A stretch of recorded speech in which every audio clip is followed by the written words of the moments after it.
The Basic Element, sesi yang kedua, hari yang ketiga akan kita lanjutkan kembali. Mari kita sambut dengan penuh semangat. Inilah dia, Ustadz Arif Yunus.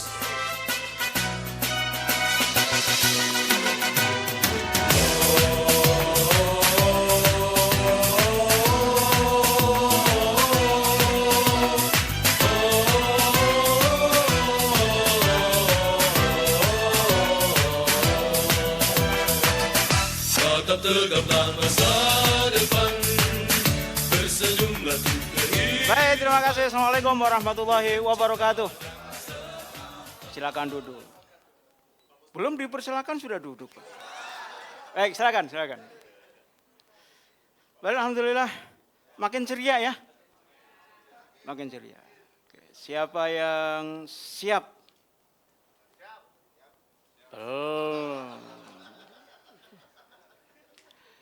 Siapa yang siap bisnisnya tumbuh berkembang? Siapa yang siap besok utangnya lunas? Alhamdulillah. Siapa yang siap menerima materi hari ini? Ya, bersiap-siap besok akan hilang semua utang. Baik, Bapak Ibu semua, kita lanjutkan materinya ya. Oh, udah sampai di sini nih. Baik, sebelum saya masuk ke materi ya, kita waktunya insya Allah sampai jam 11.30 untuk persiapan Jumatan. Sudah ada yang ditunjuk jadi khatib di sini? Pak Mustaqim. Ini luar biasa nih Pak Mustaqim nih. Kenapa saya ingat terus Pak Mustaqim? Karena ini serius nih. Istri saya namanya Mustaqimatin. Ya. Ya kan kalau laki-laki mustaqim, kalau perempuan mustaqimatin. Nah, gitu.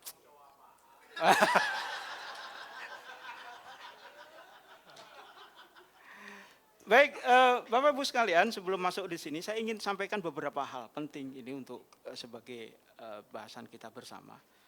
Yang pertama, bahwa Allah Subhanahu wa taala telah menegaskan ya melalui firman beliau, Allah katakan wa ma arsalnaka illa rahmatan lil alamin.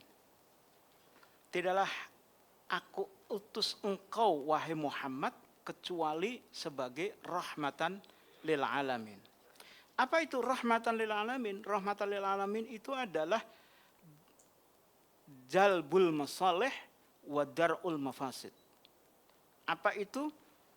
Memberikan kemaslahatan dan menolak kemafsadatan, kerusakan. Siapa akan diberikan rahmat itu? Semuanya. Siapapun orangnya. Baik dia percaya kepada hukum Islam maupun tidak percaya kepada hukum Islam, selama dia menjalankan apa yang diminta oleh Allah, dia pun akan mendapatkan rahmatan lil alamin. Siapapun. Jadi meskipun Bapak Ibu semua nanti datang ke bank, nggak yakin bahwa riba itu haram. Terus datang ke bank dengan keyakinan bahwa riba itu nggak boleh dibayarkan, dapat rahmat juga. Apa rahmatnya? Insya Allah ribanya dibebaskan. Rahmat nggak? Gitu, ya. Jadi cara-cara yang dilakukan Islam itu boleh dipraktekkan siapa saja. Ya. Bahkan dulu saya pernah mendapatkan data, Bank Syariah Mandiri itu ternyata nasabah terbesarnya itu adalah non-muslim. Artinya apa? Artinya sebenarnya siapapun bisa mendapatkan manfaat dari situ. Ya, tinggal nanti kita bicarakan. Ya, ada rahmatan lil alamin itu yang nanti akan dibawa ke akhirat sebagai amal soleh, dan ada yang itu sekedar sebagai kebahagiaan di dunia saja. Nah, masing-masing orang itu akan berbeda-beda tergantung tadi ya, setiap muslim juga akan beda-beda ya, ada muslim yang keyakinannya kuat, ada muslim yang keyakinannya tidak terlalu kuat dan sebagainya, masing-masing akan beda. Itu yang pertama. Kemudian yang kedua, Bapak Ibu semua, ketika kita belajar tentang hukum-hukum ini kan hukum Islam sebenarnya, aturan-aturan Islam ya. Yang pertama, jangan ada perspektif negatif Gitu. Ketika dibilang halal haram, ini kok ngomongnya halal haram, halal haram. Ini hanya cara Islam saja. Islam itu untuk menjelaskan mana yang boleh dan tidak itu adalah namanya halal dan haram. Ya, istilah halal dan haram itu bukan istilah yang ada apa istilahnya itu ada nilai positif dan negatifnya, enggak. Itu hanya istilah saja. Nah, lalu kenapa kita harus pelajari hukum-hukum itu? Nah, ini yang penting, yang lebih penting lagi di sini adalah kita mempelajari hukum-hukum itu tentang riba, tentang utang, tentang syirkah, tentang sewa menyewa, muamalah, termasuk ibadah dan sebagainya. Kita pelajari itu untuk menghukumi diri kita, bukan menghukumi orang lain. Ingat di situ.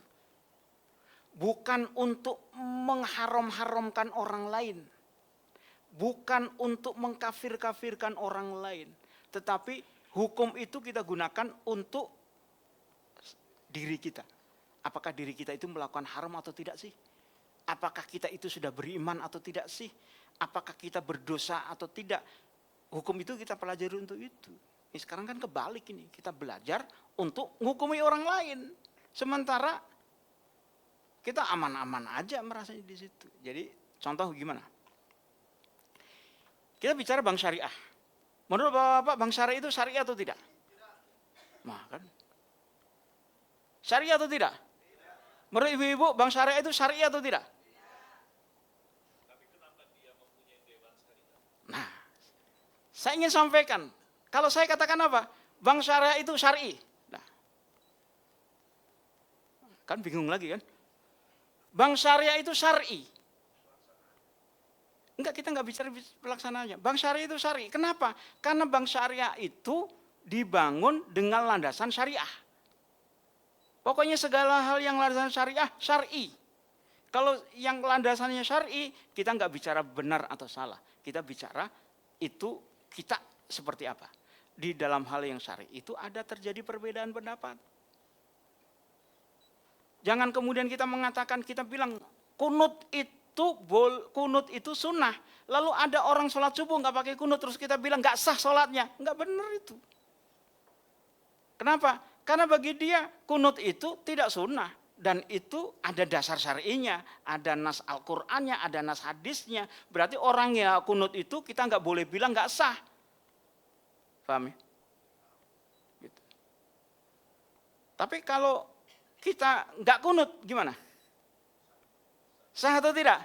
Sah, tapi tidak berpahala karena sunnah. Kan gitu kan? Lalu bagi orang yang dia bilang nggak kunut, terus sholat di masjid, imamnya kunut, apa yang dilakukan? Apa yang dilakukan?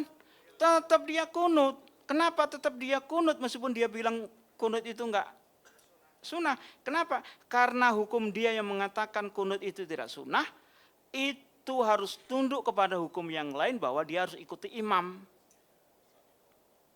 Kalau imam kunut, dia harus kunut. Kan gitu. Terus dia juga nggak boleh, imamnya batal. Itu bid'ah. Lalu kalau gitu saya membatalkan diri menjadi makmum. Nggak boleh. Dia harus ikuti. Kenapa? Karena dia harus hargai orang yang memakai kunut itu pun ada dasar syariat. Enak nggak kita? Nggak tengkar.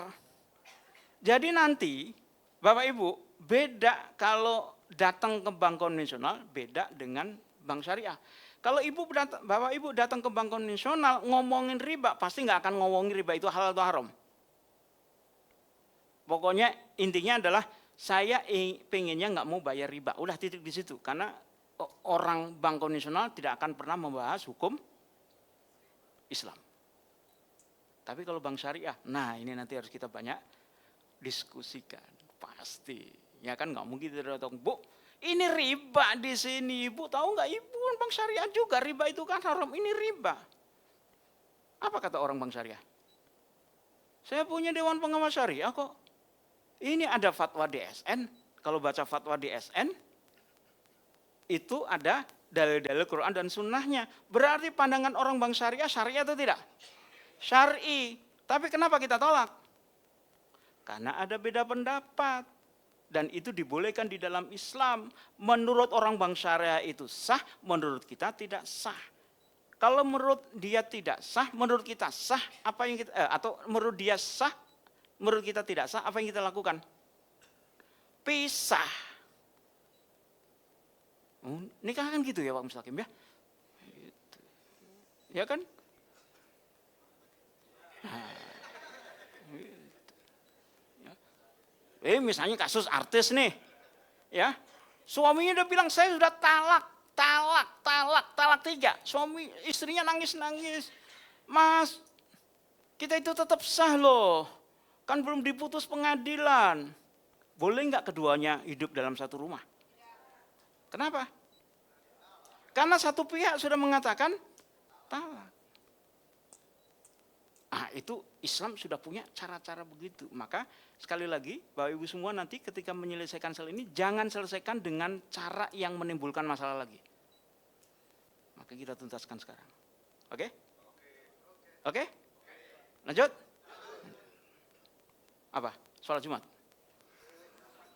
Pertama, tutup pintu riba bernama bank. Ini close. Dah. Ya. Pokoknya riba, apapun namanya bank, meskipun bank syariah, kita bilang di dalam bank syariah ada riba, dan kita mengatakan itu riba, tinggalkan meskipun bank syariah. Terus kemudian kita katakan dosa dan sebagainya, udah itu urusan dia, udah. Ya.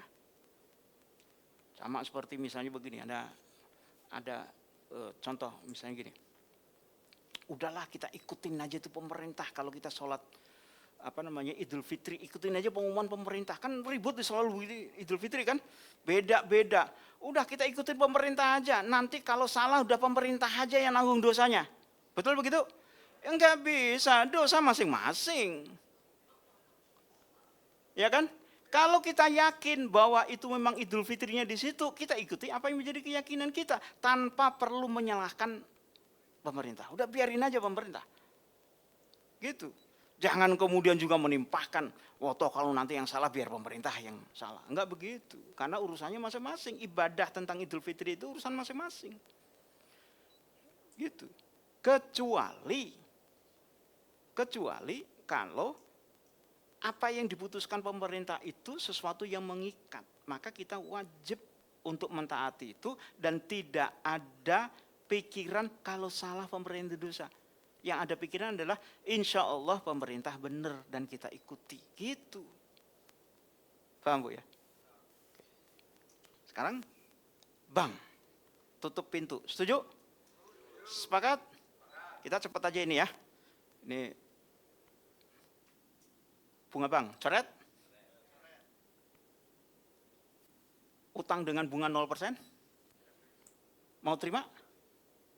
Dikasih utang, bunganya 0%. Benar, coret. Jangan dong. Enggak ada riba. Kasih utang. Gimana? Enggak ada ongkos. Pokoknya enggak ada riba, enggak ada bunga, enggak ada denda, enggak ada macam-macam. Utang 1 miliar, balikin 1 miliar. Coret? Yang mau pakai tunjuk jari. Yang mau terima tunjuk jari. 1, 2, 3. Tanpa riba sama sekali. Ibu mau pakai? Kita kan bicara bisnis. Kalau pokok mah masa ibu untuk makanan utang. Untuk bisnis. Buat modal. Pakai. Bapak ibu pakai? Enggak. Benar. Baik. Yang mau pakai berapa orang? 1, 2, 3, 4. Silakan mengulang TBE.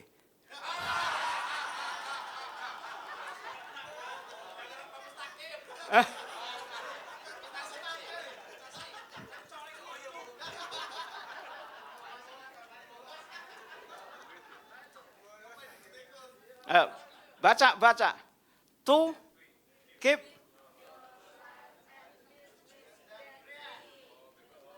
Poin TBI itu bukan persoalan riba. Riba itu kecil. Tinggal kita bilang haram, tinggalin. Persoalan terbesar itu adalah utang. Kenapa utang itu menjadi persoalan besar? Karena tidak ada yang bisa menjamin untuk bisnis itu uang itu akan kembali. Ya. Siapa yang bisa memastikan bisnis kita itu lancar bisa bayar utang? Siapa yang bisa memastikan? Wallahu alam, nggak ada. Ya, apa bedanya dengan utang dagang? Dengan barang, utangnya dagang, barang. Apa bedanya?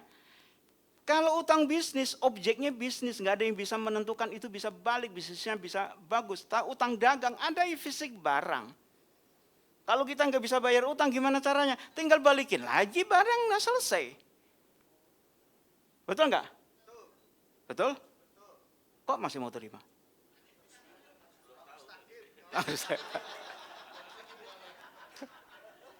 Oke ya. Deal? Deal ya, apapun tawarannya. Tapi bukan berarti kita menutup diri untuk tambah modal. Ya. Nah, disinilah nanti kalau Bapak Ibu belajar tentang syirkah, menariknya di situ. Syirkah itu mengajar, tahu syirkah ya? Syirkah itu kerjasama bagi hasil, ada orang punya modal, ada yang punya keahlian atau sebaliknya, dia bekerja sama nanti dengan profit sharing. Ada banyak syirkah yang gagal. Tapi banyak juga syirkah yang berhasil. Saya punya 2 syirkah. Syirkah satu adalah lembaga konsultan, sudah berdiri sejak tahun 2000-an sampai sekarang alhamdulillah tetap. Yang kedua, syirkah untuk membangun sekolah. Syirkah juga berdiri sejak tahun 2021, 25 tahun sekarang, alhamdulillah masih jalan syirkahnya. Ya. Apa prinsip dari syirkah yang harus difahami? Syirkah itu dibangun berdasarkan bisnis-bisnis yang alamiah. Beda dengan utang. Utang itu membangun bisnis dengan cara-cara yang tidak wajar. Betul nggak? Siapa yang nggak tergoda dikatawarin 5 miliar? Ya kan?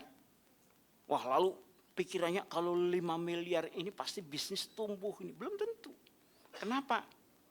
Kita nggak tahu pasti kapasitas kita. Bisa jadi ternyata bisnis kita itu ya skalanya 5 miliar. Ditambahin sedikit, bukannya naik untungnya, malah turun.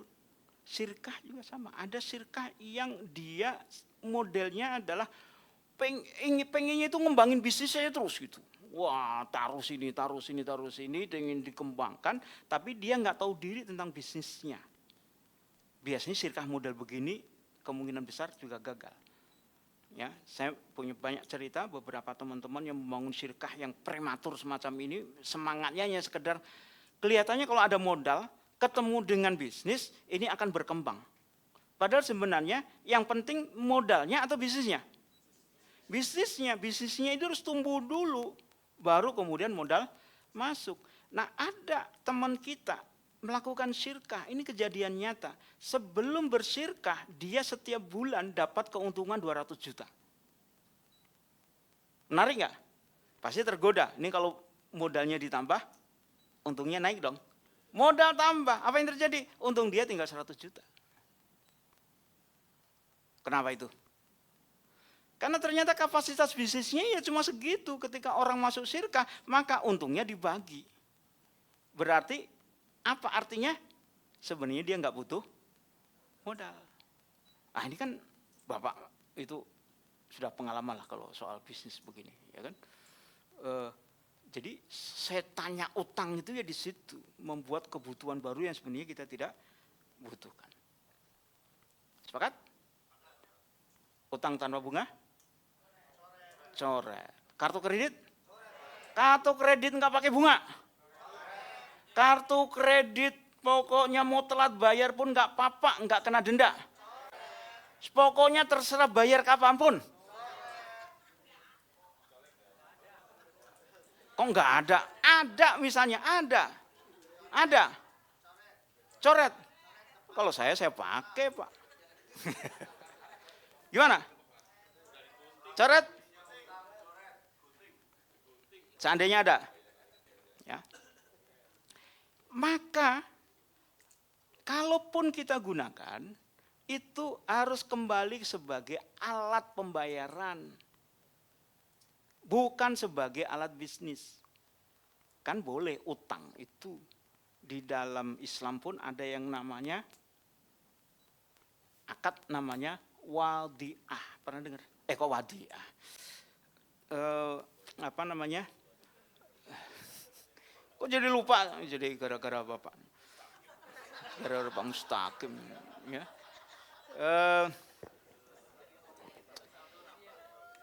Ya Allah, kok jadi lupa ini gara-gara. Ya Allah. Anjak piutang. Hawalah. Astagfirullah. Ya, hawalah, anjak piutang, over kredit. Ya. Macam-macam. Jadi over kredit kita punya di Bank Nasional, lalu kita pakai bank syariah over kredit. Hawalah, anjak piutang, dialihkan utangnya. Boleh di dalam Islam. Asal apa? Memenuhi syarat dan rukun hawalah. Kartu kredit itu kalau sistemnya hawalah, karena kita nggak punya uang cash misalnya, pakai kartu kredit, ya boleh-boleh aja sih sebagai fasilitas pembayaran. Kita dipaksa nih untuk bayar apa namanya misalnya rekening listrik misalnya, nanti negara mewajibkan untuk bayar rekening listrik pakai kartu kredit misalnya. Gimana coba?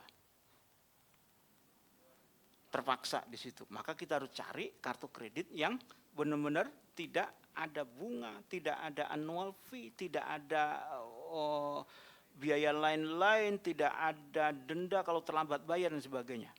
Free. Apa? Memang ada? Ya kita adain kalau nggak ada. Lah ini kan habis ini mau punya uang puluhan miliar, buat aja sendiri bank sendiri kan. Amin. Ya Bang Mustaqim ya.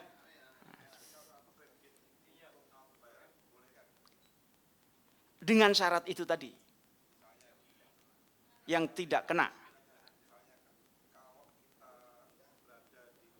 Ya.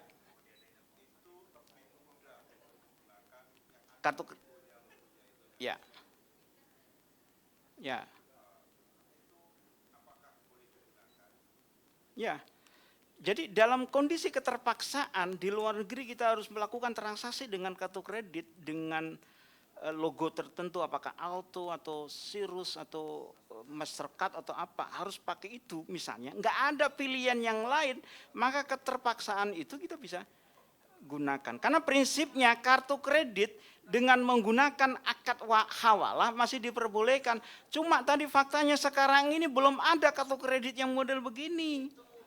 Itu masalahnya. Tapi masalah itu pasti ada solusi.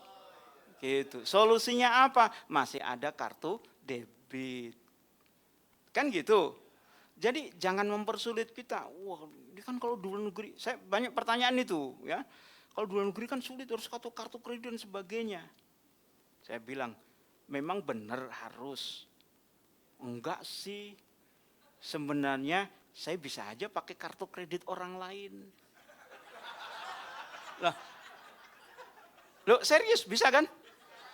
Kan misalnya di luar negeri ada teman, tolong dong bayarin dulu nanti saya transfer. Kan hukumnya gimana? Hukumnya yang haram ya dia. Lah kan gitu. Hah? Loh kan di luar negeri itu kan banyak orang yang nggak percaya terhadap riba. Biarin aja dia. Misalnya begitu, ya. Ya, itu jalan terakhir. Tapi masih banyak yang lain. Yang kartu debit aja sudah banyak yang pakai Visa, Mastercard dan sebagainya. Lebih canggih pakai kartu debit kan gitu. Gitu ya. Jadi jangan menyesal sudah dipotong. Biarin saja. Karena yang Bapak Ibu potong itu udah pasti itu batil lah, haram itu. Kenapa? Karena pasti kartu kredit yang dipunyai Bapak Ibu adalah kartu kredit yang ada akadnya adalah kalau terlambat kena bunga. Kan gitu. Ada annual fee, biaya tahunan. Itu udah pasti riba di situ. Ya. Kasuistik aja. Ya, saya misalnya pernah dapat pertanyaan, Ustaz, kalau misalnya saya diberikan fasilitas kartu kredit sama bank, priority, ini saya fasilitas saja dikasih, nggak ada biaya apapun. Ini fasilitas bank, gimana? Terima atau enggak? Ya, saya bilang terima aja terus jangan dipakai. Udah kan gitu aja, selesai. Ya. Kalau terpaksa dipakai, nah ada terpaksa di situ. Kalau terpaksa, nah nanti kita bahas tuh terkait asuransi, BPJS dan macam-macam. Ada unsur keterpaksaan, gimana apa yang harus kita lakukan. Ya, lanjut ya. Kartu kredit, nabung. Nabung di bank konvensional. Ada yang masih punya? Masih. Dapat bunganya? Dapat. Loh, ayo gimana itu? Ya, jadi yang dipikirkan Bapak Ibu jangan sekedar kredit lalu bayar bunga. Terima bunga itu juga haram. Kenapa? Jangan melebar dulu ke pajak, ya. Kan urusan kita riba aja dulu, ya. Ribanya gimana itu? Masuk ke rekening kita, apa yang kita lakukan? Apa yang kita lakukan? Jangan ambil bunganya, enggak ambil bunga bulan depan. Ada lagi, bulan depannya lagi? Ada lagi. Terus numpuk di rekening kita, apa yang kita lakukan? Ayo, kita bilang, Bang, jangan dikasih bunganya dong. Bilang, sistem nggak bisa Pak. Pasti. Kalau gitu, boleh nggak saya transfer balik ke rekening bank? Nggak boleh. Kan gitu kan? Nggak boleh. Terus apa yang kita lakukan? Ambil. Terus apa? Diinfakkan, disedekahkan. Siapa yang ngizinin ngambil bunga? Katanya riba haram. Ada sesuatu yang haram terus kita ambil kasihkan kepada orang lain. Itu seperti kita ngambil tai kotok kita kasihkan kepada orang lain. Ayo kita lakukan apa? Maka cara yang kita lakukan adalah yang pertama, selesaikan akad riba itu. Kalau kita masih punya tabungan yang ada perjanjian dapat bunga, selesaikan. Selesaikan maksudnya apa? Minta kepada bank, bank jangan kasih lagi bunga. Ada beberapa bank yang masih bisa menerima, dinolkan. Lakukan itu. Enggak bisa, tutup udah. Ya, di beberapa ini dulu Bank Mandiri misalnya ya. Bank Enggak. Ya, itu level 1. Tapi belum selesai urusan. Nanti kita lanjutkan Pak. Ya kan? Level 1 begitu. Terus yang sudah terlanjur bagaimana? Yang sudah terlanjur adalah dilakukan dengan cara satu membiarkan uang itu. Jadi kalau perlu adalah udah biarin aja uangnya. Kalau dulu saya lakukan waktu mahasiswa Bapak Ibu. Ya, saya mahasiswanya tahun 95. Jadi kira-kira tahu lah ya. Apa yang saya lakukan dulu? Dulu kan nggak ada bank syariah. Saya punya 2 rekening BCA. Keren banget zaman itu punya rekening 2 bank BCA. Ya. Ya jangan dibayangkan rekeningnya 1 juta, 2 juta. Uang kiriman dari orang tua cuma 30.000 sebulan. Ya. Ya tahu sendirilah. Ya. Apa yang saya lakukan? Cuma 2 rekening. Rekening yang pertama saya gunakan untuk nampung uang, rekening kedua saya gunakan untuk transfer bunganya. Waktu itu yang saya lakukan. Misalnya ada bunga 15 rupiah, lewat ATM, kan bisa kan lewat ATM kan, 15 transfer ke rekening itu. Buku tabungan sama ATM saya gunting, saya buang. Saya anggap itu bukan uang saya. Ya, jadi sampai sekarang juga saya nggak tahu uang itu masih ada atau tidak. Ya, itu cara yang pertama. Tapi kalau sekarang kan nggak bisa begitu. Kenapa? Karena kita masih punya solusi yang lain. Kalau sudah terlanjur nggak bisa juga dilakukan, ambil uang itu, berikan kepada yang lain, tetapi jangan niatkan sedekah, infak, zakat, enggak. Jangan dibuang juga, membuang uang itu nggak boleh. Dibakar, haram hukumnya dalam Islam membakar uang. Ya, meskipun itu uang riba, dibakar haram. Lalu apa yang dilakukan? Kasihkan orang lain secara sembunyi-sembunyi. Nah, jangan ngomong apa-apa. Ya. Kalau perlu jangan sampai tahu siapa yang ngasih.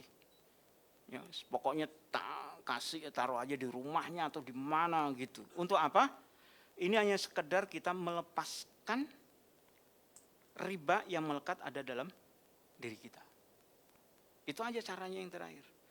Bukan kita alhamdulillah, tetapi kita istighfar sambil taruh di situ, astagfirullah, ini semoga Allah mengampuni dosa saya. Bagaimana kalau ditaruh di masjid? Saya sarankan jangan ditaruh di masjid. Apalagi di masjid komplek kita. Karena setiap kita sholat kita akan terngiang-ngiang, ini sajadah dari hasil riba. Ya, gitu. Pokoknya lupakan aja, jangan sampai kita bisa ingat-ingat lagi tentang itu.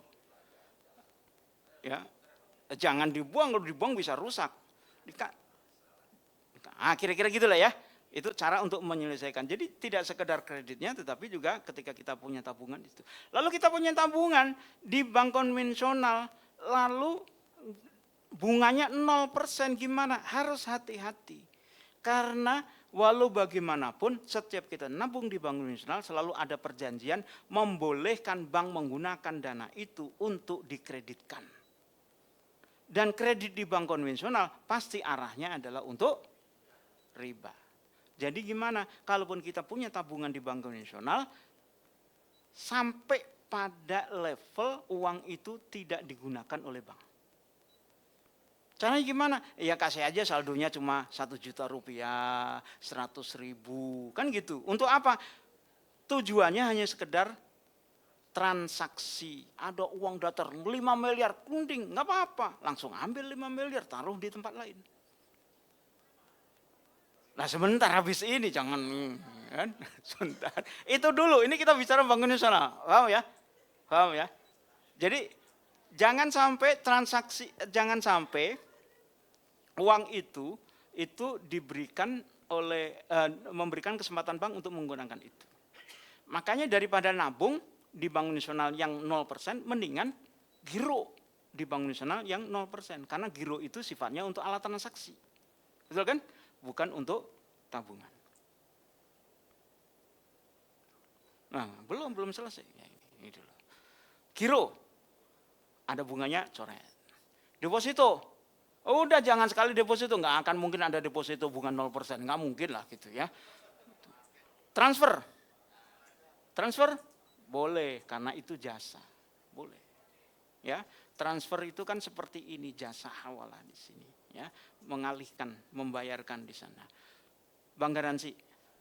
Nah itu, siapa yang pakai bank garansi? Ada tukang proyek berarti, ya kan? Tak ketahuan. Ya. Bapak bank garansi. Bank garansi itu disebut semua. Ya. Ya.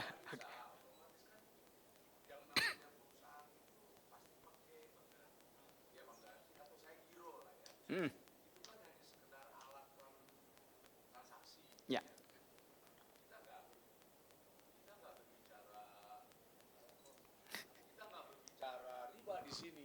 Ya. Kita misalkan tagihan 1 juta, ya buka giro aja 1 juta. Sesuai dengan tanggal yang ditentukan gitu ya. Ya. Masih juga ada ribanya. Ya, jadi gini. Orang yang terkena dosa riba ada 4. Ya kan? Udah jelas ya? Yang memberi riba, makan riba, pencatat, saksi. Oke. Tapi apakah cuma 4 orang itu? Ternyata ada kaidah yang lain. Ini berlaku umum untuk semua aktivitas yang haram. Yaitu apa? Al-wasilatu ilal haram muharramah. Sarana, bantuan untuk melakukan sesuatu yang haram adalah haram. Bapak enggak makan riba, enggak macam-macam, nganterin orang ke bank. Nganterin nih untuk dapat kredit. Ya, nganterin aja nih. Saksi enggak, pencatat enggak, riba enggak, apa enggak. Tapi karena membantu orang itu dapat kredit karena nganterin, kena. Orang properti. Ada properti? Ada. Orang properti. Habis ini kan muncul persoalan Bu ya, orang properti. Gimana menjual rumah kalau orangnya itu menggunakan kredit bank? Wah, terus kita bilang, kita nggak mau tahu. Memang betul, boleh. Yang gini, pokoknya saya hanya dapat terima berapapun uangnya, terserah uang itu dari mana. Halal itu. Ya, tapi kan nggak semudah itu. Biasanya bank meminta developer untuk menyiapkan segala sesuatunya. Tolong dong disiapin sertifikatnya, dibantu untuk site plan-nya, dibantu ini, dibantu ini, dibantu ini. Bantu itu dalam rangka apa? Kalau nggak dapat bantuan itu, dia nggak dapat kredit. Berarti bantu nggak? Memfasilitasi untuk dapat kredit nggak? Kena dia. Waduh, tenang, tenang. Kan properti paling enak itu kan bayarannya cash. Gitu. Insya Allah kalau Bapak Ibu yang di properti berhubung dengan orang-orang yang tidak kena bank, lebih keren. Ya, urusan gampang. Masih ditunggu deh. Oke, bank garansi. Bank garansi secara umum hukumnya adalah boleh jasa. Hukum umumnya, karena bank garansi itu kan sebenarnya hanya bukan jaminan dari bank. Sebenarnya bank hanya begini saja bunyinya, menyimpankan uang nasabah yang akan dijaminkan kalau ada kegagalan di dalam proyek. Bank garansi kan gitu kan, misalnya 5%. Nanti kalau ada proyek ini macam-macam masalah itu diambil bank garansi. Bank itu yang dia bertindak untuk menyimpan itu. Jasa itu boleh. Kan sebenarnya bank nggak menjamin, dia hanya nyimpenin nanti. Jasa itu boleh. Menjadi tidak boleh ketika diikuti dengan akad-akad yang lain. Misalnya, ini yang sering rumit itu malah di bank syariah. Bank syariah itu memasukkan bank garansi itu ke dalam deposito. Maka nasabah akan mendapatkan bagi hasil. Itu yang masalah. Kalau di bank konvensional malah relatif gampang. Bank garansi ya sudah, Bapak mau store berapa ini? 1 miliar. Oke, 1 miliar jasanya sekian penyimpanan. Misalnya 15 juta misalnya, jasanya segitu, udah selesai. Jasa menyimpankan uang, sah hukumnya. Lalu bank menerbitkan surat bank garansi, sah, nggak ada masalah. Gitu. Jadi persoalannya lagi-lagi sebenarnya kalau kita bicara bank konvensional, mudah bahasnya, karena persoalan bank konvensional itu hanya satu, riba, udah.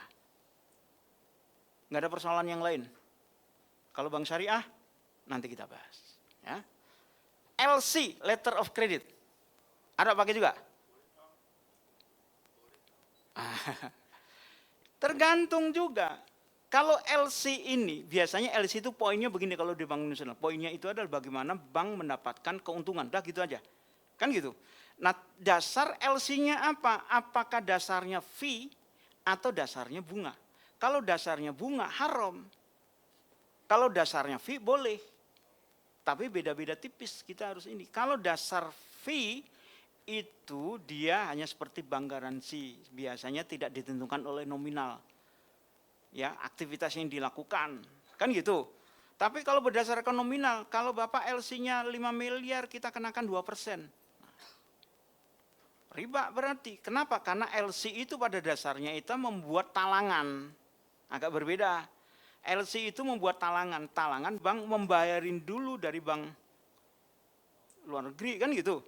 Lalu dibayarin karena jasa membayarin, kan jasa utang, minta fee. Yang modal begitu, itu yang dilarang. LC seperti itu. Baik, singkat Pak.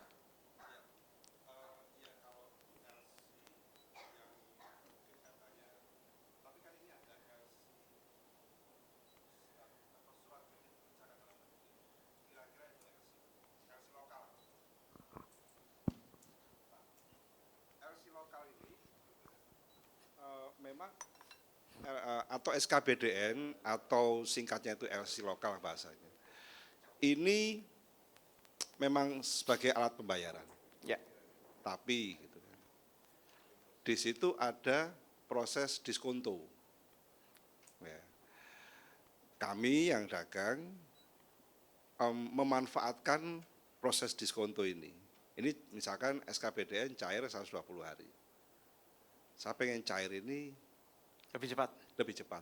Ya, memang ada diskonto yang mesti dibayar. Ya. Seperti itu. Oke.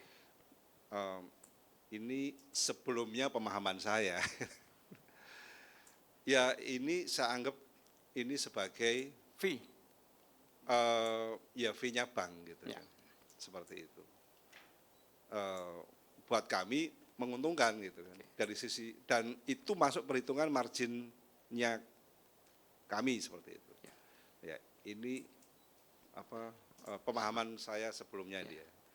Mohon dibantu pencerahannya. Ya, baik. Ringkas saja, sederhana sebenarnya kita mau meminta riba. Sederhananya begini, riba itu definisinya adalah kullu qardin jarra manfaatan fahuwa riba. Udah cukup di situ. Setiap qard, setiap utang piutang, bahasa kita itu apa? Kredit, utang, pinjaman, apapun namanya itu masuk di dalam qard. Kalau ada qardun, ada utang piutang, hati-hati manfaat. Jaro manfaat, ada manfaat. Manfaat itu apa? Kelebihan, ziyadah atas utang piutang itu. Apapun namanya ziyadah itu, apakah fee, diskonto, atau apa, hukumnya bahwa riba. Itu konteksnya begitu. Jadi Bapak Ibu semua, nanti ketika kita bicara bank syariah habis ini, juga sama. Setiap ada aktivitas utang piutang dimanapun beradanya, baik di konvensional maupun di syariah, titik kritisnya adalah itu riba atau bukan. Gitu. Riba ketika ada manfaat. Kalau nggak ada manfaat, bukan riba. Maka kalau LC, ya, LC tadi kan ada sudah disebut dulu, surat kredit dalam negeri. Kredit, apa itu kredit? Utang. Maka harus hati-hati. Setiap muncul tambahan apapun pada kredit itu riba. Sederhananya begitu. Maka apa itu kredit? Karena kredit itu adalah pembayaran dengan jangka waktu, sehingga ada diskonto tadi, gitu kan? Maka setiap kita melakukan transaksi yang ada penundaan pembayaran, ada tempo pembayaran, itu termasuk kredit, dan kemudian nilainya berubah, itu riba. Contoh, tebus giro. Giro jangan panjang nih. Misalnya apa namanya itu? Cek dia baru cair 3 bulan. Apa sebutnya? Bilet giro. Terus kita mintanya maunya 2 bulan. Kita jual kepada orang. Mau nggak beli giro saya nih? Riba di situ. Boleh dijual, asal berapa gironya? 200 juta. Ya udah saya beli 200 juta.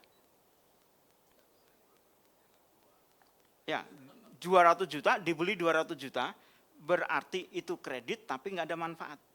Maka tidak termasuk riba. Giro 200 juta dibeli 180 juta. Riba di situ. Karena ada manfaat. Gitu, Pak. Paham ya? Oke. Lanjut ya. Bank konvensional. Nah, sekarang kita siap-siap bagaimana dengan bank syariah. Setelah kita lihat, kelihatannya bank konvensional ini nggak mungkin lagi ini. Harus ada restrukturisasi. Ternyata bank konvensional nggak mau juga untuk membebaskan bunga dan sebagainya. Kita mau beralih ke bank syariah. Pertanyaannya, bank syariah itu termasuk solusi atau tidak?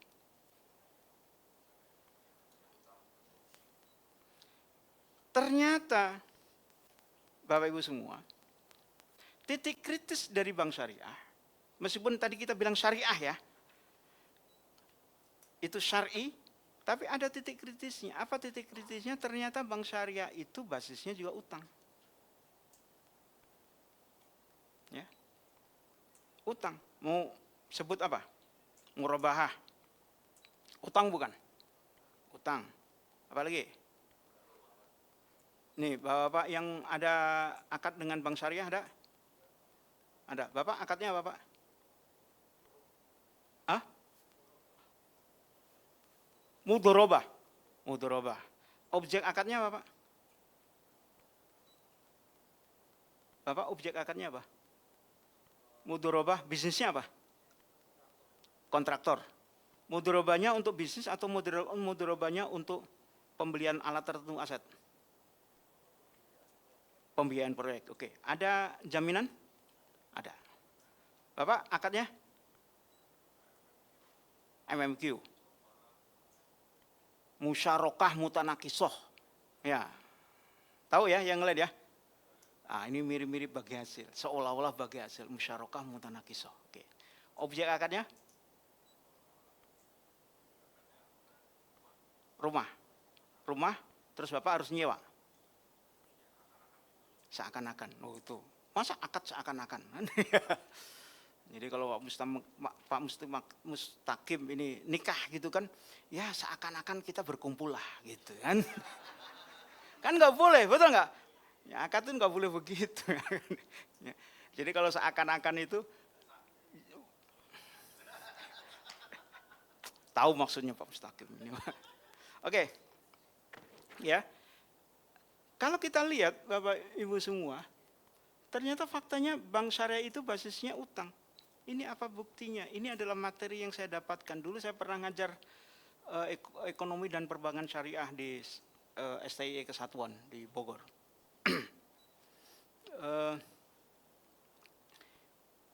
Bapak Ibu saya lihat, ini apa ini? Debt financing. Debt financing. Ya. Debt financing. Apa itu debt financing? Bukan jual beli. Debt financing. Debt apa debt? Financing? Sama dengan debt di sini? Sama? Sama. Jadi basisnya apa? Biasanya jual beli, murabah dengan cara utang, istisna caranya utang, salam caranya utang. Ya. Termasuk ketika bank syariah menggunakan mudharabah. Mudharabah itu kan bagi hasil antara sahibul mal dengan mudharib. Sahibul mal adalah investor, pihak bank, mudharibnya adalah nasabah. Itu pun bank menganggap sebagai utang. Apa buktinya? Bapak merasakan enggak? Katanya mudharabah, tapi kok kayak utang? Hah? Yang dirasakan begitu kan? Apa dirasakannya utang itu? Satu, pakai jaminan. Enggak ada syirkah pakai jaminan. Ngapain syirkah pakai jaminan? Kalau orang bersyirkah pakai jaminan artinya belum percaya pada syirkah. Kan gitu. Masa nikah pakai jaminan? Ya kan? Enggak boleh kan Pak Mustaqim. Syirkah itu seperti orang yang menikah. Harus diawali dengan kepercayaan. Kepercayaan itu enggak perlu dibuktikan dulu. Yang penting percaya. Dan enggak perlu ada jaminan. Kalau ternyata enggak bisa ngurusin keluarga, saya kembalikan kepada orang tua. Enggak ada begitu jaminan begitu. Betul Pak Mustaqim? Insya Allah. Gitu ya. Nah, syirkah yang dilakukan bank syariah mudharabah, musyarakah. Judulnya musyarakah. Itu juga dari kata-kata syirkah. Kerjasama bagi hasil bank dengan nasabah sama-sama memiliki aset rumah atau ruko yang disewakan kepada nasabah. Pasti ada agunan. Agunan itu apa sih? Jaminan. Jaminan itu apa sih? Sesuatu yang harus disediakan oleh orang yang punya kewajiban membayar. Jaminan, rohen itu di situ. Gade, kita punya utang, harus ngadikan sesuatu. Nah kalau syirkah itu enggak ada makna kewajiban harus mengembalikan. Kenapa? Karena modal itu adalah modal syirkah, bukan pinjaman pemodal kepada mudharib. Paham ya? Jadi filosofis dasar, meskipun kita sebut bank syariah itu syar'i, ternyata cara pikir bank syariah itu masih menggunakan cara pikir konvensional. Satu. Yang kedua, apa yang dirasakan Pak? Kenapa itu menjadi utang? Nyicil, bagi hasil, fix atau berdasarkan keuntungan? Fix. Apa bedanya dengan bunga? Kan musyarakah, syirkah, mudharabah itu basisnya bisnis. Bisnis itu ditentukan berdasarkan profitnya. Maka syirkah itu harus profit sharing. Ya kan? Kadang-kadang untung, kadang-kadang rugi, kadang-kadang naik. Kalau di bank syariah mudharabah pakainya revenue sharing. Revenue sharing itu seolah-olah seperti, ya ini saya kasih modal 1 miliar, yang penting setiap bulan setor ke saya berapa, misalnya 20 juta atau apa. Biasanya kan ada tabelnya di situ. Kan gitu. Terus, itu yang kedua. Yang ketiga, syirkah itu seperti nikah. Yaitu apa? Berlangsung terus-menerus. Nggak ada namanya nikah perjanjiannya tahun depan kita selesai ya, nggak ada. Gitu, nggak ada di situ. Syirkah itu begitu. Karena syirkah itu niatnya apa? Tumbuh bersama bisnisnya. Tapi apa yang dilakukan Bank Syariah? Bapak punya tabelnya? Tabel mudharabah? Ada pasti. Ya kan, ada kan bulan pertama kembalikan modal berapa, bagi hasilnya berapa. Bulan kedua berapa, tiga berapa, terus nanti di akhir itu kan selalu dibedakan. Sisa modalnya atau sisa, pasti sebutannya juga bukan sisa modal, tapi sisa kewajibannya berapa, dan sisa bagi hasilnya berapa. Coba bayangkan, bisnis model apa yang baru pertama jalan sudah harus ngambilin modal. Bisnis apa itu? Bisnis apa? Baru jalan nih bisnis ini, apalagi bisnis pertanian. Ya, pisang, baru 3 bulan, 4 bulan baru berbuah. Ini bulan pertama harus kembaliin modal. Enggak lazim. Ya, jadi aktivitas di bank syariah itu relatif aktivitas utang. Karena itu menurut saya tidak layak bank syariah menjadi solusi atas problem utang sekarang ini. Jadi kalau ingin menyelesaikan utang di bank manapun, ya, dengan adanya akad-akad yang sekarang, jangan lari ke bank syariah. Itu lari dari mulut buaya ke mulut harimau. Bukan berarti di mulut harimau itu haram, bisa jadi masih halal. Tetapi kan poin kita menghilangkan utang. Kalau untuk menghilangkan utang, jangan lari ke lembaga yang memberikan utang. Gimana cara agar kita itu bisa menghindari utang? Ya bayar. Di samping bayar apa? Jangan sekalipun tergoda dengan iming-iming lembaga yang ngasih utang. Jadi,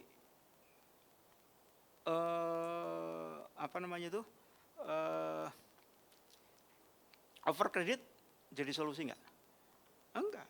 Kenapa? Karena fokus kita itu bukan mengalihkan kredit. Fokus kita itu adalah bayar. Jadi setelah ini jangan lagi cari cara-cara untuk berhutang dalam rangka membayar hutang. Tapi fokus saja bagaimana hutang itu agar berkurang dengan cara dibayar. Setuju? Setuju. Ya.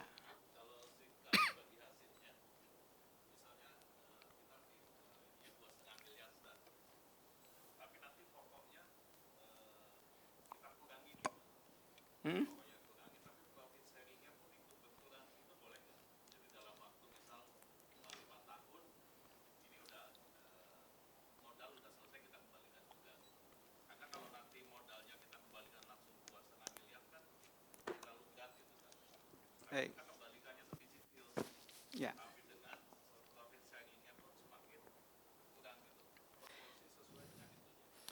Baik. Mungkin secara fikih ya, kalau secara fikih mungkin oke-oke saja. Karena wajar dong ada orang modalnya berkurang, andilnya dia mendapatkan bagi hasil berkurang. Itu oke gitu.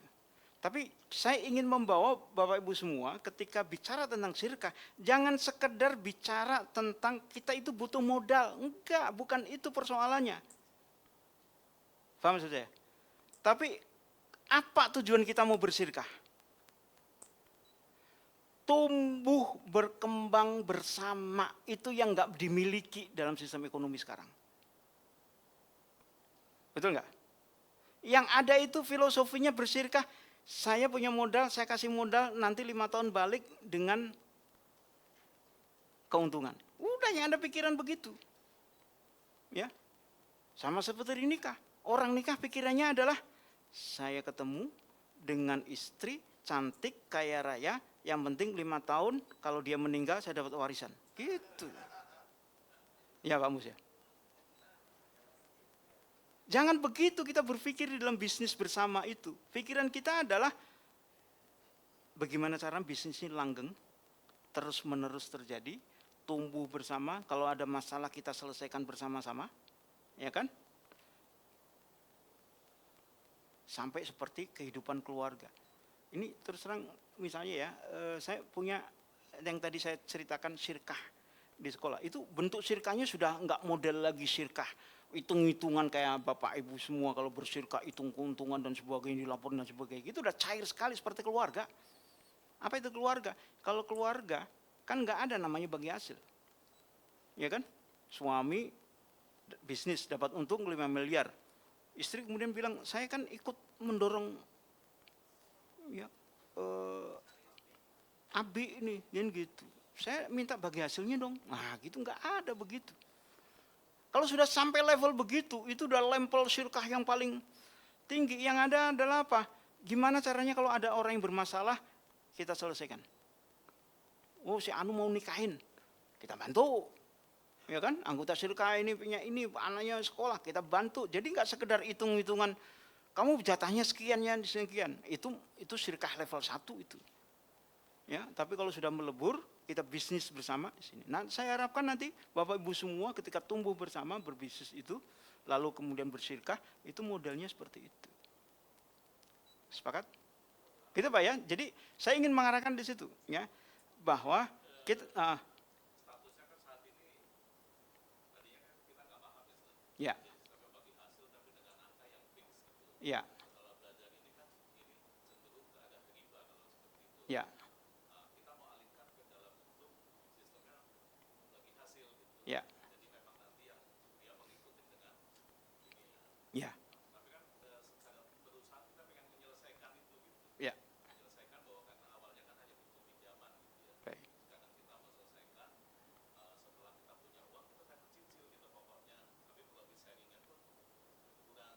Ya. Baik, secara umum satu ya. Jadi ketika kita melihat syirkah salah, harus segera diubah. Satu.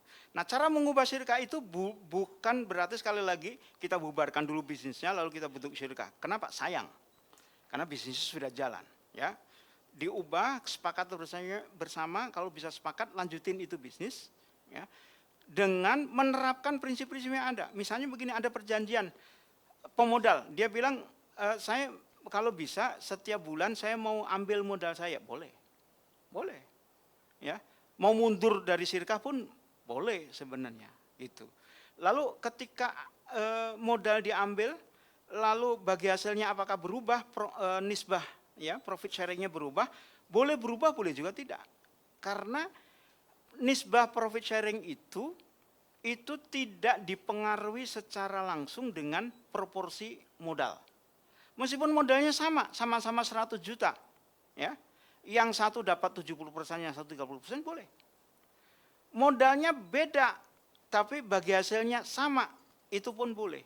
Karena tidak ada dasar di dalam syirkah itu berdasarkan proporsi modal, ya, berdasarkan kesepakatan saja. Tetapi kalau rugi berdasarkan andil. Kalau dia modalnya 50%, maka 50% kerugian ditanggung oleh orang itu. Nah gitu Pak. Insya Allah nanti kalau ada waktu kita bisa belajar tentang syirkah. Panjang nih. Ini bisa 3 SKS. Ya.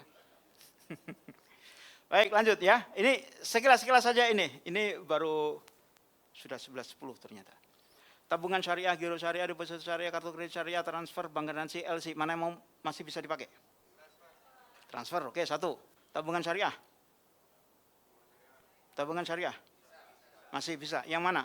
Cari tabungan syariah yang sifatnya bukan mudharabah tapi wadiah dan tidak ada bonus. Semua bank punya. Wah, kartu saya ada di sana. Ya. Pokoknya cari tabungan wadiah tanpa bonus. Kalau ada biaya administrasi apa? Nggak apa-apa. Ya, karena itu dibolehkan jasa administrasi. Giro syariah, cari juga giro syariah yang nggak ada bonus. Pengalaman saya Bapak Ibu, kalau kita nggak maksa ke bank syariah nggak mau. Untuk yang giro. Ya kita punya pengalaman di satu bank, dikasih itu bonusnya. Ya. Kemudian kita bilang, pokoknya saya nggak mau dapat bonus. Kalau cuma ngomong begitu saja, bagi bank syariah enteng aja, biarin aja, masa dikasih bonus aja enggak. Sambil kita ancam.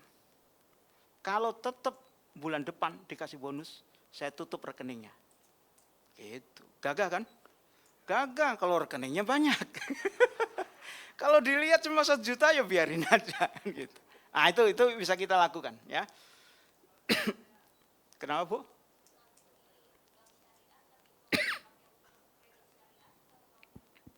Ya, itu sama. Ya, sama. Jadi gini, sama seperti bank konvensional, ya. Ada subhat.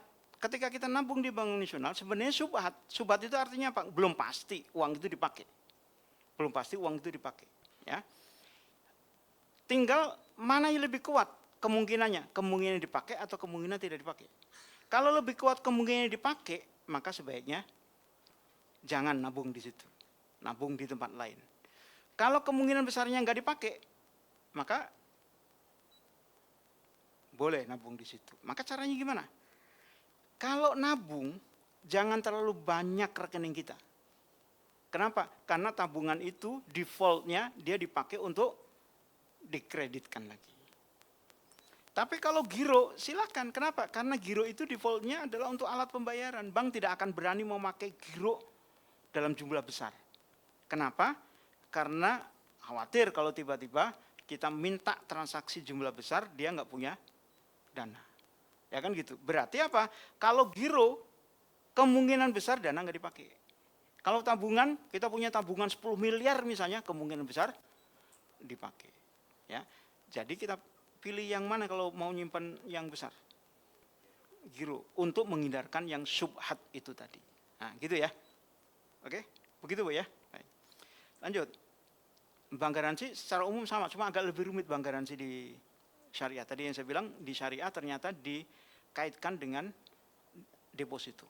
LC juga sama. Ya, LC itu bank syariah menawarkan itu, tapi ternyata tawarannya adalah dia dikaitkan dengan, dia bilang fix, ini fee, tapi ternyata fee-nya itu adalah berdasarkan jangka waktu, berdasarkan nominal. Itu artinya sama dengan riba.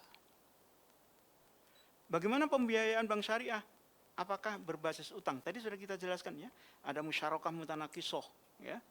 Ini umumnya kalau qard harus hati-hati ya. Saya mungkin nggak perlu membahas dulu detail musyarakah mutanakisoh. Ada argumentasi yang lain yang mengatakan musyarakah mutanakisoh itu tidak persis seperti musyarakah. Ya. Terus seringkali di bank syariah itu multi akad. Apa itu multi akad? 2 akad atau lebih digabung menjadi 1. Ya. Nahar an safqataini fi safqatin wahidah. Rasul melarang 2 kesepakatan dalam 1 kesepakatan. Contoh paling sederhana tentang multi akad itu adalah leasing. Paling sederhana, contoh paling sederhana. Apa itu leasing? Sewa beli. Kalau Bapak Ibu leasing mobil, itu di awal pada saat mengangsur itu disebut sewa. Makanya kalau nggak lanjut bayarannya ditarik itu mobil karena anggapannya sewa. Mobil itu masih menjadi milik perusahaan leasing. Tapi ketika lunas, mobil dikasih berarti beli. Nah, kapan sewa, kapan beli, itu terjadi sekaligus di dalam akad. Maka termasuk multi akad, hukumnya haram. Di bank syariah apakah ada multi akad? Ada. 1, dana talangan haji, multi akad. Ya, akadnya tidak sah, meskipun bank syariah bilang nggak ada bunga, nggak ada tambahan, 25 juta nanti kembalikan 25 juta. Tapi syaratnya administrasi diurus sama bank. Ada biaya administrasi, karena biaya administrasi itu dilakukan bersamaan dengan utang, maka ini disebut sebagai multi akad.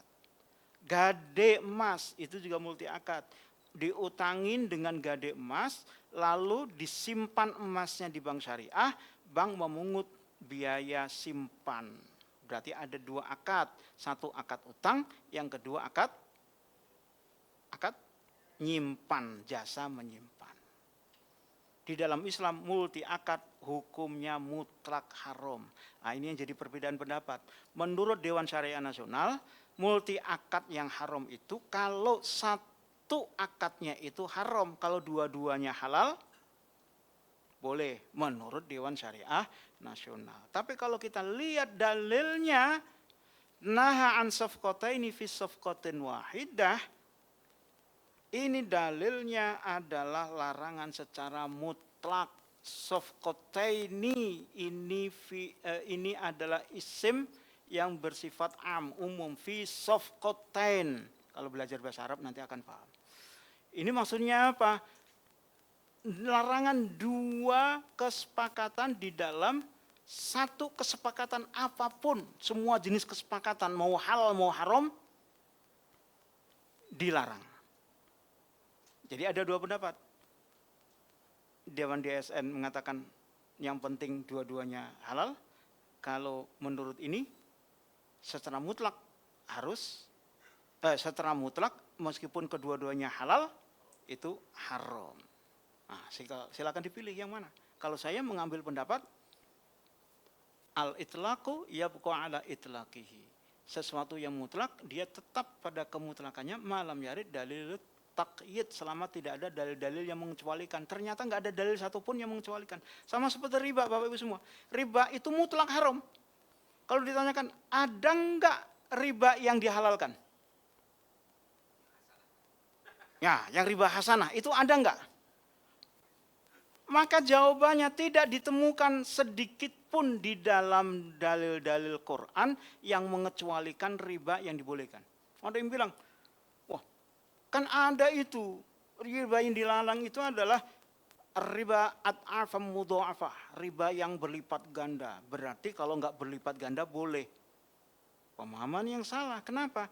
Karena ayat itu tidak untuk mengecualikan, tapi ayat itu untuk memberikan contoh. Zaman dulu, zaman jahiliyah, riba itu banyakkan berlipat ganda. Bukan berarti kalau nggak berlipat ganda itu nggak boleh. Terus ada yang mengatakan, kan riba itu kan agar tidak terjadi la dharara wala dhiror, kan gitu. Tidak saling membahayakan. Berarti kalau riba untuk saling menolong boleh. Bukan begitu. Itu juga sama, la dharara wala dhiror itu adalah sifat dari riba. Jadi semua riba itu pasti memberikan doror. Ada yang dizolimi. La yadlimuna wala yudlamun. Tidak ada satupun yang dizolimi. Riba itu pasti ada yang dizolimi. Betul? Bapak merasakan dizolimi riba? Merasakan? Wah, kok nggak merasakan? Merasakan? Merasakan. Kalau merasakan nangis dong, Pak. Oh, kemarin nangisnya. Nih multi akad ya, tadi sudah kita bilang. Termasuk di situ musyarakah mutanakisah, MMQ. Ya, salam paran dan sebagainya. Saya ringkas saja dulu ya bahasanya. Nah, terus asuransi haram. Tinggalkan asuransi. Ya. Kenapa asuransi itu haram? Banyak alasan. Ya. Ada alasan yang fundamental, ada alasan yang tidak fundamental. Yang alasan tidak fundamental itu seperti orang mengatakan asuransi haram itu karena spekulasi. Itu enggak terlalu betul juga. Kenapa? Karena tidak semua yang spekulatif itu haram dalam Islam. Betul? Bapak Ibu, bisnis itu kan spekulatif semua. Enggak haram. Jadi bukan itu poinnya. Ada yang mengatakan asuransi itu haram kalau apa? Kalau terkena maisir, riba, dan gharar. Apa itu maisir? Ada judi. Orang mengatakan asuransi itu seperti judi. Ya. Kita taruhan, kita bayar premi, nanti kalau kecelakaan dapat. Ya, kalau nggak kecelakaan nggak dapat. Kayak judi, karena nggak ada yang bisa menentukan kecelakaan atau tidak. Terus riba, asuransi itu haram karena riba. Makanya asuransi yang dananya disimpan di bank nasional haram. Kalau disimpan di bank syariah, boleh. Nah, itu tidak fundamental. Bukan itu persoalannya. Yang ketiga, kalau ada gharar, asuransi katanya gharar. Gharar ini di mana? Orang itu jelas memberikan berapa preminya. Dia misalnya premi, Bapak, Ibu, asuransi mobil. Preminya berapa? 100.000 misalnya per bulan. Setahun udah ketahuan berapa? 1,2 juta. Tapi berapa manfaat yang bisa kita ambil? Enggak jelas. Di dalam Islam, kalau Bapak Ibu belajar tentang fikih muamalah, di dalam Islam, semua transaksi dalam Islam itu semuanya jelas. Hal yang enggak jelas tidak boleh. Makanya gharar enggak boleh. Makan harus jelas. Bapak Ibu bisnis harus jelas, syirkah harus jelas, berapa keuntungan dan sebagainya harus jelas. Nah, kalau gitu asuransi kenapa diharamkan? Asuransi diharamkan ada fundamentalnya. Fundamentalnya adalah satu, asuransi tidak memenuhi syarat di dalam akad. Apa syarat di dalam akad? Syarat di dalam akad adalah orang yang dia berakad harus bisa memanfaatkan sesuatu atas akad itu. Kita jual beli. Orang yang menjual bisa memanfaatkan harga, dia bisa beli lagi. Orang yang membeli dia bisa memanfaatkan barangnya. Asuransi, kita bayar premi. Bisa apa yang bisa kita manfaatkan? Kalau sakit bisa dipakai. Kalau beli kan nggak boleh. Kalau beli begini, kan pakai kalau nggak ada. Ada akad, makanya di dalam akad ya, di dalam akad sigot ijab kabul itu nggak boleh istilah kalau. Ya, nikah itu misalnya nggak boleh akadnya itu Pak Mus ya. Akad nikah itu misalnya kalau kamu bayar mahar sekian saya nikahkan. Akad semacam itu nggak boleh. Batal itu. Pasti sah, enggak gitu. Ulang Pak Mus, kan gitu kan. Akadnya harus jelas, saya nikahkan. Bahkan di dalam fikih disebutkan nggak boleh pakai kalimat lampau. Saya akan, saya akan nikahkan. Pakai kata akan aja, nggak sah. Ya, harus saya nikahkan. Itu untuk apa? Menunjukkan kita serius, kita lakukan saat itu, bukan nanti. Nah, juga begitu, ya. Saya terima, kira-kira gitu. Nah, sekarang di dalam asuransi, ya. Di dalam asuransi ketika kita bayar premi, apa yang akan dilakukan oleh perusahaan asuransi? Dia akan berkata, saya berjanji kalau ibu kecelakaan saya bayar. Kalau janji bisa dimanfaatkan nggak? Nggak bisa. Hanya bisa dimanfaatkan kalau sudah dilakukan. Kalau sudah dilakukan janji. Misalnya begini. Saya janji mau buatin konsep marketing, Pak. Saya janji. Nah, ketika saya ngomong janji, terus saya nuntut gaji, sah atau tidak? Enggak. Baru janji.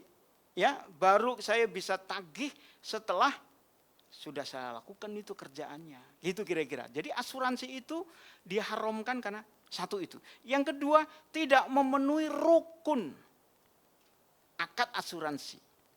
Apa rukun akad asuransi? Ini mengacu kepada dalil di zaman Rasulullah SAW. Kemarin mungkin sudah disampaikan sedikit. Ketika ada seorang sahabat meninggal, dia meninggalkan utang 2 dinar. Lalu datang Rasulullah, lalu Rasulullah bertanya, ini orang punya hutang atau tidak? Dijawab, ya Rasul. Maka Rasul mengatakan apa? Silakan sholati. Rasul nggak mau nyolatin. Ya kan gitu. Lalu apa yang dilakukan? Datang Abu Qatadah. Abu Qatadah bilang, ya Rasul, utang mayat ini saya yang nanggung. Baru Rasul mau menyolati. Ini namanya akad dhamanah, akad jaminan yang digunakan untuk membuat asuransi yang islami. Itu. Asuransi yang islami berarti apa? Satu, harus ada pihak yang menerima kewajiban, ada orang yang diwajibkan itu, seorang yang hutang tadi, ada orang yang menanggung kewajiban itu, Abu Qatadah, ya kan? Kemudian ada kewajiban itu, yaitu utang. Paham ya? Ini asuransi yang benar dalam Islam. Nah sekarang asuransi yang dilakukan sekarang. Satu, siapa orang yang akan menerima jaminan? Misalnya kecelakaan nih. Ya, jangan disalahin. Asuransi jiwa. Ya, siapa yang dia harus menerima itu? Pertanyaannya, memang keluarga wajib harus disantunin. Apa kewajiban si mayit itu? Ada kewajiban enggak? Enggak ada. Paham maksud saya? Jadi ketika ada seorang meninggal, dia nggak punya kewajiban apapun. Ya. Keluarga itu wajib nggak kita berikan sesuatu? Nggak ada. Karena si mayit itu setelah meninggal juga nggak ada kewajiban lagi untuk memberikan nafkah. Jangan kemudian ada orang yang meninggal, ya, bapak-bapak meninggal, lalu keluarganya jadi jatuh miskin, nyalain orang yang meninggal ini. Kenapa? Karena seorang yang meninggal itu dia sudah terputus tanggung jawabnya di dunia, kecuali utang. Ya, kecuali utang. Gitu. Itu yang pertama. Yang kedua, kewajibannya ada nggak? Nggak ada kewajiban sama sekali, kecuali kalau keluarga itu meninggalkan utang. Yang ketiga, apakah Abu Qatadah itu memberikan jaminan itu dengan meminta jasa? Enggak. Bahkan justru sebenarnya Abu Qatadah itu yang berkurang uangnya karena harus bayar 2 dinar. 2 dinar itu dari uang dia. Jadi prinsip-prinsip asuransi yang dikembangkan sekarang ini tidak sesuai dengan prinsip-prinsip asuransi di dalam Islam. Kalau gitu pertanyaannya, gimana caranya agar asuransi itu bisa ada di dalam kondisi sekarang ini? Yang pertama, maka jangan jadikan perusahaan asuransi itu sebagai perusahaan profit. Karena asuransi itu bukan jasa profit. Dia adalah jasa sosial, sama seperti utang. Utang itu bukan profit. Kalau profit riba, jasanya jasa sosial. Kan? Asuransi juga sama. Nah, pertanyaannya, siapa yang bisa melakukan pekerjaan seperti ini? Siapa? Satu, pemerintah. Maka konsep jaminan kesehatan JKN, jaminan kesehatan nasional, atau yang BPJS atau yang pensiunan itu ketenagakerjaan, itu betul secara syar'i boleh, karena siapa yang melakukan? Pemerintah. Yang tidak boleh itu adalah pemerintah memaksa rakyat untuk membiayai itu. Berarti pemerintah memaksa masyarakat untuk melakukan sesuatu yang tidak menjadi tanggung jawab dia, kewajiban itu. Itu yang pertama. Yang kedua siapa? Ya mungkin Bapak Ibu semua nanti kalau sudah nggak ada utang lagi, udah bingung mau bisnis nggak bisa lagi, ya kan? Udah mentok, masih ada uang daripada uang yang nganggur tadi disebut kanzul mal, ya tidak digunakan untuk apa-apa, ditabung juga buat apa lagi? Anak juga sudah kaya raya dan sebagainya. Terus mau buat apa lagi itu? Kecuali seperti yang dilakukan oleh para sahabat yang dulu kaya raya, Abu Bakar, Utsman. Apa yang dilakukan? Infakkan semua itu. Untuk apa? Ya untuk ngasih jaminan-jaminan. Siapa yang sakit? Kasih santunan. Siapa yang kecelakaan? Punya tanggungan. Kasih santunan gitu. Ya. Jadi asuransi itu memang secara syar'i itu diharamkan, tetapi tentu kita bukan mengatakan asuransi jangan diselesaikan, harus dicari solusinya. Siapa yang bisa memberikan solusi itu? Satu, negara. Yang kedua, ya kita berharap Bapak Ibu semua nanti yang bisa melakukan itu. Lalu bagaimana asuransi syariah? Asuransi syariah lebih pelik lagi. Ya, asuransi syariah itu mengacu kepada prinsip yang penting tidak ada maisir judi, tidak ada riba, tidak ada gharar. Ya, maka caranya gimana? Caranya adalah syariah, dibuatlah itu dana tabaruat. Ya, preminya adalah dana tabaruat. Dana tabaruat itu dikumpulkan di perusahaan asuransi menjadi milik masyarakat katanya. Nanti kalau ada yang kecelakaan, ada yang kena resiko, dibayar dari situ. Pertanyaannya, apakah dana tabaruat yang semacam itu syar'i? Ternyata kalau dikaji lebih mendalam, bahwa memang di dalam Islam itu ada namanya dana pertanggungan bersama, itu boleh. Di kampung-kampung kita kan sering itu ngumpulin tuh iuran kan, itu boleh nanti kalau ada yang sakit dan sebagainya. Tetapi persoalannya kalau di kampung itu niatnya memang tabarruk. Tabarruk itu apa? Memberikan bantuan. Sementara kalau orang ikut asuransi syariah, pengennya apa?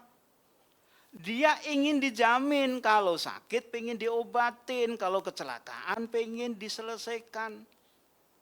Motifnya berbeda. Gitu, di samping persoalan yang lain. Ya.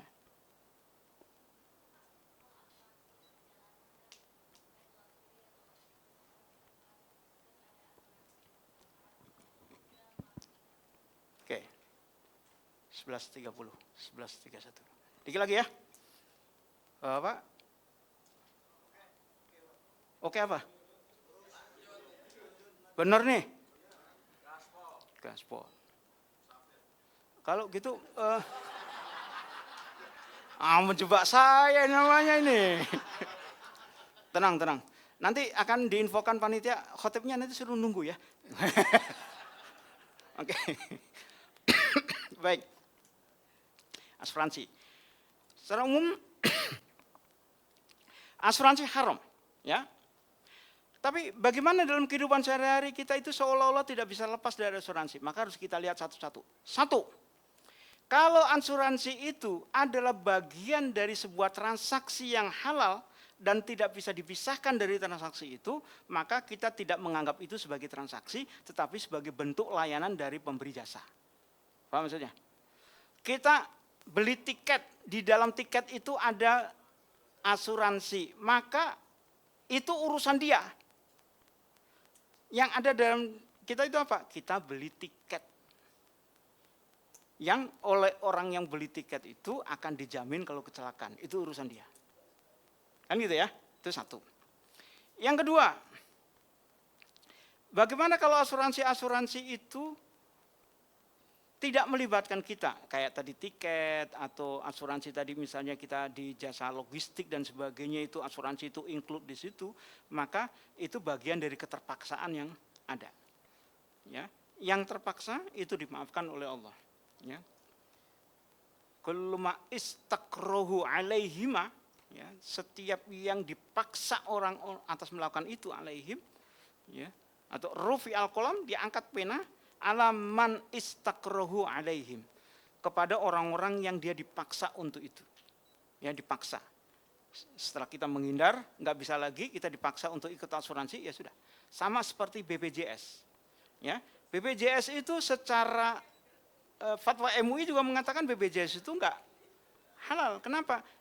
Karena MUI menginginkan ada BPJS syariah. Kalau itu haram gimana? Sebenarnya kalau kita ikut BPJS haram, cuma kan kondisinya terpaksa. Ya, kalau sudah terpaksa, ya berarti dalam kondisi keterpaksaan itu kita ikuti itu. Ya. Kemudian bagaimana kalau ada orang yang berutang lalu meninggal, oleh bank dihapuskan karena ada asuransi. Gimana? Kita mau tetap bayar atau ya sudah terima utangnya gratis, ya, utangnya bebas. Maka kalau seperti ini sama seperti yang poin tadi, bahwa yang melakukan fasilitas asuransi itu bukan kita, tapi bank. Kita terima aja fasilitas dari bank. Bank membebaskan utang kita, entah bagaimana caranya bank itu membebaskan dengan asuransi, dengan apa dan sebagainya, itu urusan bank. Kira-kira gitu. Sama seperti misalnya kalau kita kerja, lalu perusahaan mengasuransikan kita, ya, terus kita sakit, mau pakai enggak itu? Pakai enggak? Pakai saja. Kenapa? Karena bukan kita yang asuransi. Gitu. Tapi kalau Bapak itu sebagai pemilik bisnis, perusahaan, ya jangan mengasuransikan karyawannya. Apa yang dilakukan? Bilang aja karyawan, pokoknya yang sakit direimbes. Udah gitu. Keren nggak? Keren. Ya meskipun nanti ada batasannya kan. Kalau level ini rumah sakitnya ini, batasannya ini dan sebagainya, itu bisa diatur.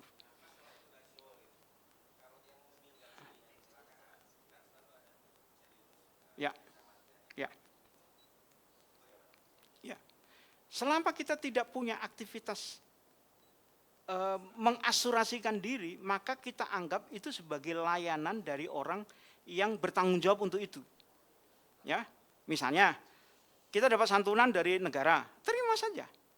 Kita sakit, ikut BPJS, pakai BPJS, sakit, pakai enggak itu BPJS? Pakai, kenapa?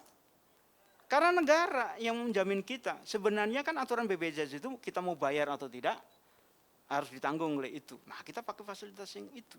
Ya kan? Kita kecelakaan, kita nggak bayar apa gitu kan, terus dibayarin oleh asuransi.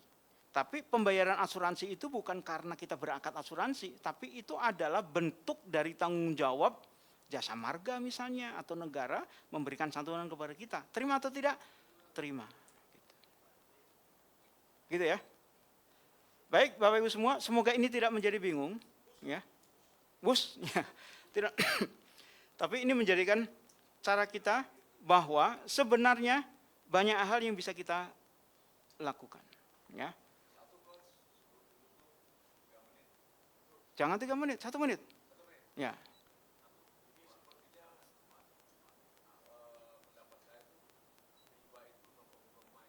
Betul. Bukan. Jual beli beda dengan riba. Oke, terus.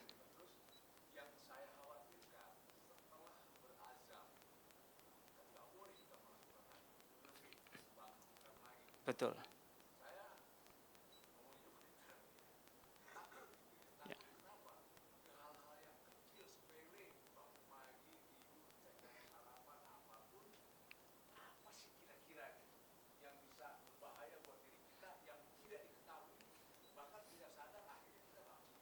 Ya. Baik. Yang pertama, Bapak Ibu semua harus difahami di sini. Kekhawatiran itu boleh, tetapi tidak boleh seorang muslim dia berada di dalam posisi selalu khawatir.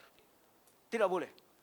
Sholat khawatir nggak diterima, nggak sah, bisnisnya khawatir, dosa, kena riba dan sebagainya. Nggak boleh ada kekhawatiran gitu. Setiap muslim itu setiap melangkah kapanpun sejak pagi hari tadi, bangun itu harus dengan keyakinan dia berada di dalam posisi taat kepada Allah Subhanahu wa taala. Itu yang pertama. Pertanyaannya gimana agar bisa menjadi yakin? Ini tidak mungkin bisa tidak dilakukan kecuali kita tahu tentang ilmu itu. Ya kan? Sekarang kita baru satu tahap memahami tentang riba, memahami tentang posisi tidak boleh kembali kepada riba. Insya Allah semoga Bapak Ibu semua itu paham betul tentang riba. Maka jangan lagi ada kekhawatiran ini riba atau bukan sih. Gitu. Kita yakinkan aja dulu, jalan dulu, ya kan? Sambil kita terus belajar, kita pahami kalau ada yang mau bersyirkah, pelajari dulu syirkah, jangan syirkah dulu baru belajar. Yang ada nanti hancur, ya kan gitu. Di dalam hal-hal yang lain, di dalam aktivitas kita, apa yang sudah kita yakini dan kita ketahui, langsung jalankan. Jangan terus cari-cari sesuatu yang sebenarnya kita paham. Misalnya, suap. Hukumnya apa? Udah, jangan cari-cari lagi suap apa yang boleh ya. Gitu, ya. Jangan sampai kemudian muncul pendapat suap dalam rangka untuk mendapatkan hak kita itu boleh. Menurut saya itu pendapat yang nggak benar. Kenapa? Suap itu hukumnya mutlak haram untuk jalan kebaikan maupun jalan keburukan tetap haram. Nggak ada suap untuk kebaikan, nggak ada. Nyuap hakim. Karena kita merasa nggak bersalah, kalau nggak disuap nanti kita kalah dengan jaksa, udah kita suap saja. Suap semacam itu tetap haram. Nah bisnis kita hilangkan. Kita yakin, kalau kita sudah yakin, enak kita ninggalkan suap. Jangan kemudian, gimana ya caranya ya, agar yang ini suap haram, agar ini boleh sehingga bisnisnya bisa tetap jalan. Nah nggak bisa begitu. Paham ya? Jadi itu yang dilakukan. Baik. Siap. Waduh. Oke. Baik, biar cepat kita akhiri Bapak Ibu sekalian. Mohon maaf jika ada kekurangan. Semua kita bisa bertemu di kemudian hari. Dan saya mendapatkan Bapak Ibu semua kabar gembira. Alhamdulillah. Sedikit saya sampaikan kabar gembira. Insya Allah bulan depan saya diundang oleh salah satu teman di MMC. Ya, di Banyuwangi, beliau akan merayakan ulang tahun perusahaan dan selesai dari utang. Nah, kita ingin ingin mendengar nanti kabar Bapak Ibu semua lunas utang agar ini semua bisa menjadi kebahagiaan kita bersama. Baik, terima kasih banyak. Kita wus, silakan berdiri Bapak Ibu semua. Kita wus dengan riang gembira, kita sambut sholat Jumat kita dengan hitungan kelima. 1, 2, 3, 4, 5. Terima kasih banyak. Assalamualaikum warahmatullahi wabarakatuh.